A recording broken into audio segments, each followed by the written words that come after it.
Out होने के बाद, वेस्ट इंडीज से वनडे सीरीज में पिलने के बाद वो इस खुशफहमी में बैठे हुए हैं कि हम इंडिया को भी एशिया कप में हरा देंगे। तो उनको ना मैं जरा थोड़ा सा आज ब्रीफली बता देता हूँ कंपैरिजन करके। एक साइड पे मैं पाकिस्तानी टीम रख लूंगा, एक साइड पे इंडिया की रख लूंगा, और बेटा player to player, bowler to bowler और स्पिनर टू स्पिनर ऐसा कंपैरिजन करूंगा कि बेटा फट के हाथ में आ जाएगी। इन सारी सोनू पीड़ित चप्पल टाइप जैसा घंटा शुक्र अदा कर रहा हूं कि भाई शुक्र है कि ये खिलाड़ी इस टीम में नहीं है, क्योंकि अगर ये होते तो ये हमें कच्चा चबा जाते। हालांकि जो अभी भी डाले हैं वो सबके बाप ही हैं एक तरीके से।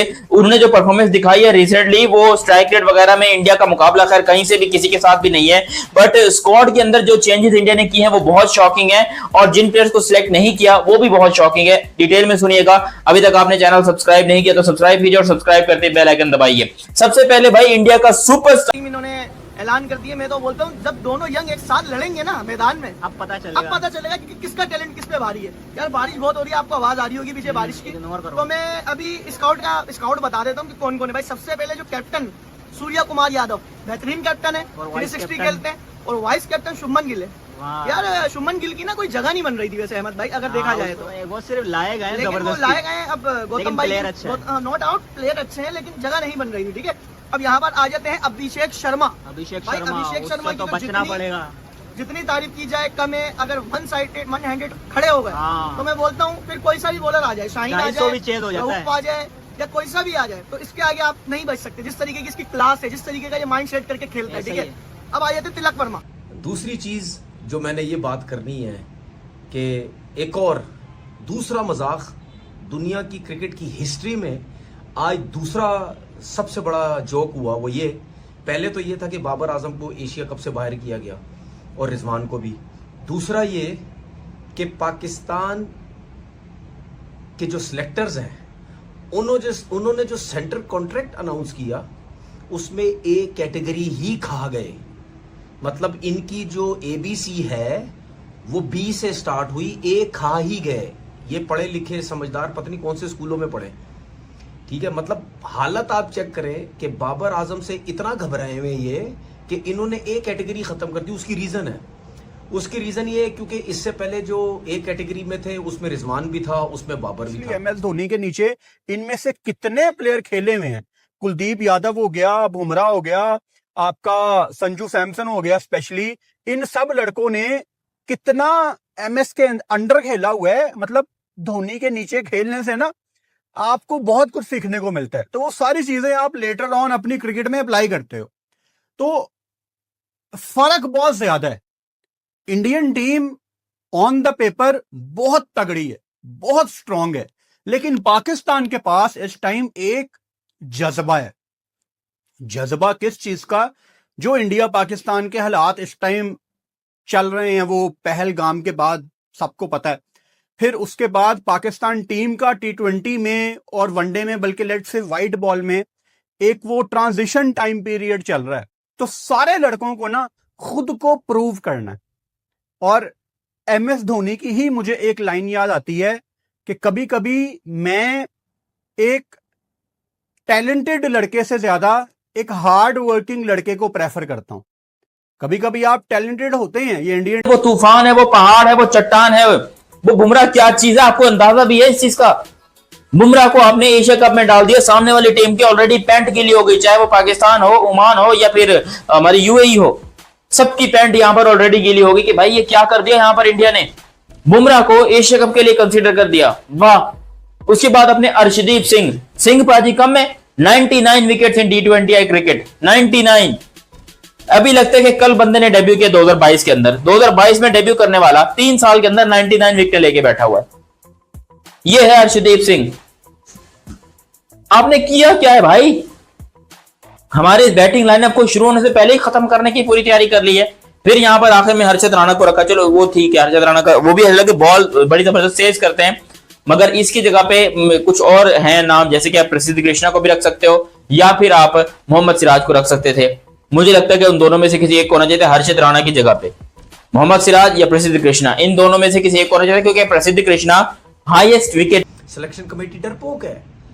इस सिलेक्शन कमेटी को यह डर लगा हुआ है कि यार अगर हमने बाबर आजम को ए कैटेगरी से उठा के बी कैटेगरी में डाल दिया तो कहीं वो T20 क्रिकेट से रिटायरमेंट ही ना ले ले। और अगर उसने, ये मैं अपनी बात कर रहा हूं, अगर उसने T20 क्रिकेट से रिटायरमेंट ले ली तो पूरे पाकिस्तान में शोर मच जाएगा। और वो शोर ये मचेगा तो भाई क्या हो गया अगर उसकी आउट ऑफ फॉर्म थी? वो तो तीनों फॉर्मेट खेलता है, दुनिया में कहां होता है। मेरी इस सिलेक्शन कमेटी से ये सवाल है, और सिलेक्शन कमेटी को मैं चैलेंज करता हूं, इस सिलेक्शन कमेटी, जिस सिलेक्शन कमेटी में 6-6 नौकरियां कर रहे हैं, जिसमें वो अंपायर को सिलेक्टर बनाया हुआ है, मतलब ये भी एक दुनिया का मजाक है, ठीक है। तो इस सिलेक्शन कमेटी से चैलेंज है। खैर चैलेंज तो बंदा उससे करता है ना जो कुछ आगे से जो मेरिट पे आया भी हुई, तो वैसे ही मेरिट पे नहीं है कि मीडिया में आके जरा बताओ तो सही, रीजन बताओ कि भाई आपने ABC सुना देता हूं। सूर्या कुमार यादव कप्तान, शुभमन गिल वाइस कप्तान, अभिषेक शर्मा, बहुत मजा आने वाला है इनकी बैटिंग देख के। नॉट अगेंस्ट पाकिस्तान, वहां नहीं चलेगा। Tilak Varma, Hardik Pandya, Shivam Dube, Akshar Patel, Jitesh Sharma wicket keeper, Jasprit Bumrah. Workload की बातें हो रही थी, अभी करते हैं इन पे भी बात। अर्शदीप सिंह, शहजादा, वरुण चक्रवर्ती कमाल स्पिनर है और बड़ी एफर्ट के साथ, मेहनत के साथ अपना वो नाम वापस बनाया है। दुनिया इनको बड़ा आम स्पिनर कंसीडर करती थी, लेकिन उसके बाद क्या ही इन्होंने क्रिकेट में कमबैक किया है। कुलदीप यादव, जब भी कुलदीप का नाम आता है मेरे जहन में यूजी आ जाता है, वो कुलचा की जोड़ी पुरानी। संजू सैमसन जो कि डेफिनेटली प्लेइंग 11 में होंगे, wicket keeper. Harshit Rana and Rinku Singh, जो कि बात की जा रही थी कि शायद रिंकू सिंह आपको 15 में नजर ना आए, लेकिन रिंकू के ऊपर अपना बिलीव दिखाया गया है सिलेक्टर्स की तरफ से। स्क्वाड कंपैरिजन है, मतलब इंडिया के 11 और पाकिस्तान के 11 में मुझे एक भी ऐसा प्लेयर बता दो पाकिस्तान का जिसने इंडिया के प्लेयर के ऊपर बढ़तरी हासिल की हो, या वो इंडिया से बेहतर प्लेयर हो इस टाइम स्क्वाड में, प्लेइंग 11 में। आप मुझे बता दो, एक भी नहीं होगा। तो फिर किस तरह कुछ पाकिस्तानी सिर्फ जो है वो फेवरेटिज्म की बुनियाद पे बैठ के ये बकवास कर सकते हैं कि भाई इंडिया एशिया कप में पाकिस्तान से हार जाएगा। ओ भाई, ओमान का कप्तान है ना जो, उसने बोला हुआ है कि पाकिस्तान को अगला पेलना हमने आगे, अगला टारगेट हमारा पाकिस्तान है। तो भाईजान वो अगर बैठ के ये बातें कर रहे हैं ना, तो उनमें कुछ हकीकत है, बात अपने माइंड में रखिएगा। मतलब पाकिस्तान का तो वैसे भी एशिया कप से पहले वो जो ट्राई सीरीज होनी है, आपको उधर ही पता चलेगा ये क्या करेंगे, इन्होंने क्या करना है। मैं आपको भी बता देता हूँ, मेरी प्रेडिक्शन पे कम से कम ओल्ड चैनल पे जो प्रेडिक्शंस देता था, जो उस चैनल पे देख रहे हैं वाले नए पे आए हुए हैं, उनको पता होगा कि भाई अभी प्रेडिक्शन देके जा रहा हूँ, ये एशिया कप आराम से इंडिया का है। पाकिस्तान सुपर 4 तक चला जाएगा, पर पाकिस्तान सेमीफाइनल या फाइनल वाली गेम में नहीं पड़ेगा, पाकिस्तान बाहर हो जाएगा आराम से। पाकिस्तान इंडिया से हारेगा, पाकिस्तान का टकरा अगर अफगानिस्तान से पड़ा, अफगानिस्तान पेलेगा पाकिस्तान को। ये मैं आपको कुछ चीजें बता रहा हूँ, ठीक है। बाकी अब आप मुझे बताइएगा, इंडिया वर्सेस पाकिस्तान के मैच में ऑब्वियसली बात है इंडिया जीतेगा, और T20 में तो इंडिया पाकिस्तान का कंपैरिजन बनते नहीं। इंडिया टॉप पे आता है रैंकिंग में, पाकिस्तान 7वें-8वें नंबर पे आता है। हम बांग्लादेश से T20 रैंकिंग सीरीज हारे हुए हैं, तो हमारा फिर क्या कंपैरिजन बनेगा। बाकी वीडियो अच्छी लगी लाइक करें, सब्सक्राइब करें। मिलते हैं आपसे नेक्स्ट में, अपना बहुत ख्याल रखिएगा यार, अल्लाह हाफिज़। पहन के घूम रहा, वरना तो कोई नहीं पहनता। चले वहां से रिपोर्ट आ जाएगी, वहां से मैनेजमेंट रिपोर्ट दे देगी, तो वो रिप्लेस हो जाएंगे, अब्बास अफरीदी आ जाएंगे। फखर जमान की रिपोर्ट आ गई है, फखर जमान की आ गई है, आ गई है रिपोर्ट। जब भी उन्होंने कहा फुली फिट हो गया, जब भी उन्होंने फिट हो गया तभी तो लिया। नहीं तो वो तो पहले भी चैंपियन ट्रॉफी से पहले भी फखर जमान फिट हो गया था, एक मैच के बाद अनफिट हो गया था।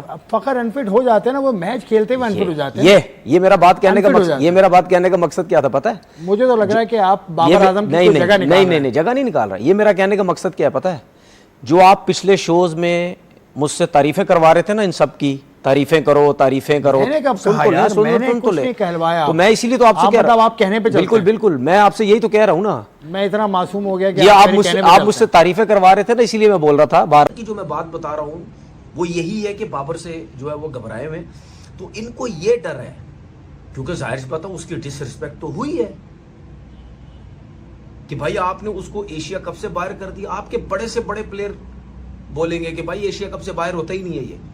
क्यों? उसकी वजह ये है, हमेशा बड़ा प्लेयर उस वक्त अपनी टीम से ड्रॉप होता है कि उसके अराउंड जो हैं उस जितने ही बड़े प्लेयर, उस जितने ही बड़े नाम होते हैं, ठीक है ना। तब वो बाहर होता है कि भाई आप भी अगर इतने बड़े प्लेयर हैं, आपके साथ वाले इतना परफॉर्मेंस दे रहे हैं, आप क्या कर रहे हैं?